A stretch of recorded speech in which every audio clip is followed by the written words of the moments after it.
സങ്കീർത്തനങ്ങൾ 38 അധ്യായം 1 മുതൽ 22 വരെയുള്ള വാക്യങ്ങൾ. കർത്താവേ, അങ്ങയുടെ കോപത്തിൽ എന്നെ ശാസിക്കരുതേ, അങ്ങയുടെ ക്രോധത്തിൽ എന്നെ ശിക്ഷിക്കരുതേ. അങ്ങയുടെ അസ്ത്രങ്ങൾ എന്നിൽ ആഞ്ഞ് തറച്ചിരിക്കുന്നു, അങ്ങയുടെ കരം എൻ്റെ മേൽ പതിച്ചിരിക്കുന്നു. അങ്ങയുടെ രോഷം മൂലം എൻ്റെ ശരീരത്തിൽ സ്വസ്ഥതയില്ല, എൻ്റെ പാപം നിമിത്തം എൻ്റെ അസ്ഥികളിൽ ആരോഗ്യവുമില്ല. എൻ്റെ അകൃത്യങ്ങൾ എൻ്റെ തലയ്ക്ക് മുകളിൽ ഉയർന്നിരിക്കുന്നു, അതെനിക്ക് താങ്ങാനാവാത്ത ചുമടായിരിക്കുന്നു. എൻ്റെ ഭോഷത്വം മൂലം എൻ്റെ വ്രണങ്ങൾ അഴുകി നാറുന്നു. ഞാൻ കുനിഞ്ഞ് നിലം പറ്റി ദിവസം മുഴുവൻ ഞാൻ വിലപിച്ചു കഴിയുന്നു. എൻ്റെ അരക്കെട്ട് ജ്വരം കൊണ്ട് പൊള്ളുന്നു, എൻ്റെ ശരീരത്തിന് തീരെ സൗഖ്യമില്ല.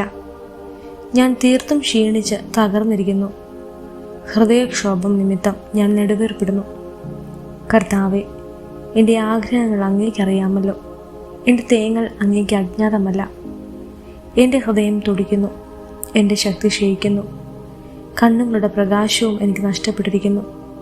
എൻ്റെ സുഹൃത്തുക്കളും കൂട്ടുകാരും മഹാമാരി നിമിത്തം എന്നിൽ നിന്ന് അകന്നു നിൽക്കുന്നു, ഉറ്റവർ അകന്നു മാറുന്നു.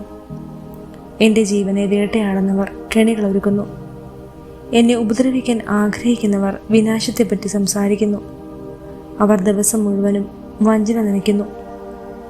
ഞാൻ ബധിരനെ പോലെയാണ്, ഒന്നും കേൾക്കുന്നില്ല. വായ് തുറക്കാതെ മൂകനെ പോലെയാണ് ഞാൻ, ചെവി കേൾക്കാത്തവനെ പോലെയാണ് ഞാൻ. ഞാനൊരു മറുപടിയും പറയുന്നില്ല.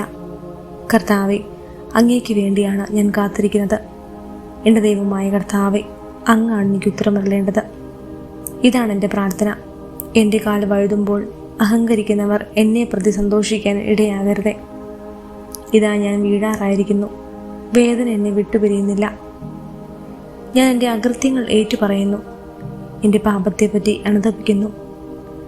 അകാരണമായി എൻ്റെ ശത്രുക്കൾ കൈയാറുന്നവർ ശക്തരാണ്, അന്യായമായി എന്നെ വെറുക്കുന്നവർ അനേകരത്രേ.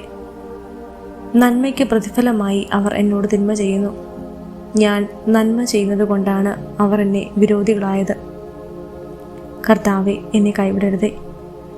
എൻ്റെ ദൈവമേ, എന്നിൽ നിന്നകന്നിരിക്കരുതേ. എൻ്റെ രക്ഷകനായ കർത്താവെ, എന്നെ സഹായിക്കാൻ വേഗം വരണമേ.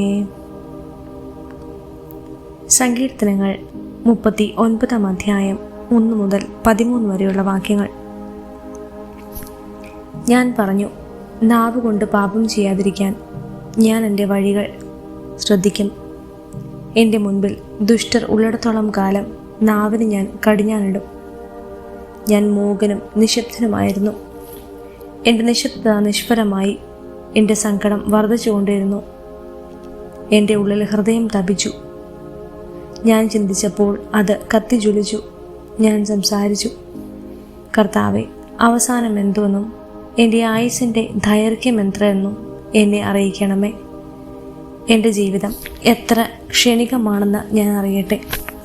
ഇത് അവിടുന്ന് എൻ്റെ ദിവസങ്ങൾ ഏതാനും അങ്കുലം മാത്രമാക്കിയിരിക്കുന്നു.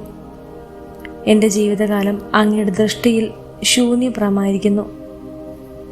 മനുഷ്യൻ ഒരു നിശ്വാസം മാത്രം, മനുഷ്യൻ നിഴൽ മാത്രമാണ്. അവൻ്റെ ബന്ധപ്പാട് വെറുതെയാണ്. മനുഷ്യൻ സമ്പാദിച്ചു കൂട്ടുന്നു, ആരനുഭവിക്കുമെന്ന് അവൻ അറിയുന്നില്ല. കർത്താവെ, ഞാൻ എന്താണ് കാത്തിരിക്കേണ്ടത്? എൻ്റെ പ്രത്യാശ അങ്ങിലാണല്ലോ. എൻ്റെ എല്ലാ അതിക്രമങ്ങളിൽ നിന്ന് എന്നെ മോചിപ്പിക്കണമേ. എന്നെ ഭോഷൻ്റെ നിന്ദയ്ക്ക് പാത്രമാക്കരുതേ. ഞാൻ ഊമനാണ്, ഞാൻ എൻ്റെ വായ് തുറക്കുന്നില്ല. അവിടുന്നാണല്ലോ ഇത് വരുത്തിയത്.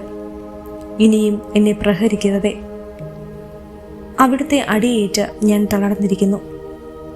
പാപം നിമിത്തം മനുഷ്യനെ അങ്ങ് ശിക്ഷിക്കുമ്പോൾ അവന് പ്രിയങ്കരമായതിനെയെല്ലാം അവിടുന്ന് കീടത്തെപ്പോലെ നശിപ്പിക്കുന്നു. മനുഷ്യൻ ഒരു നിശ്വാസം മാത്രം. കർത്താവെ, എൻ്റെ പ്രാർത്ഥന കേൾക്കണമേ, എൻ്റെ നിലവിളി ചെവികൊള്ളണമേ. ഞാൻ കണ്ണീരൊഴുക്കുമ്പോൾ അങ്ങ് അടങ്ങിയിരിക്കരുതേ. ഞാൻ അങ്ങേക്ക് അല്പനേരത്തേക്ക് മാത്രമുള്ള അതിഥിയാണ്. എൻ്റെ പിതാക്കന്മാരെ പോലെ ഞാനും ഒരു പരദേശിയാണ്. ഞാൻ മറഞ്ഞില്ലാതാകുന്നതിന് മുൻപ് സന്തോഷം എന്തെന്നറിയാൻ എന്നിൽ നിന്ന് ദൃഷ്ടി പിൻവലിക്കണമേ.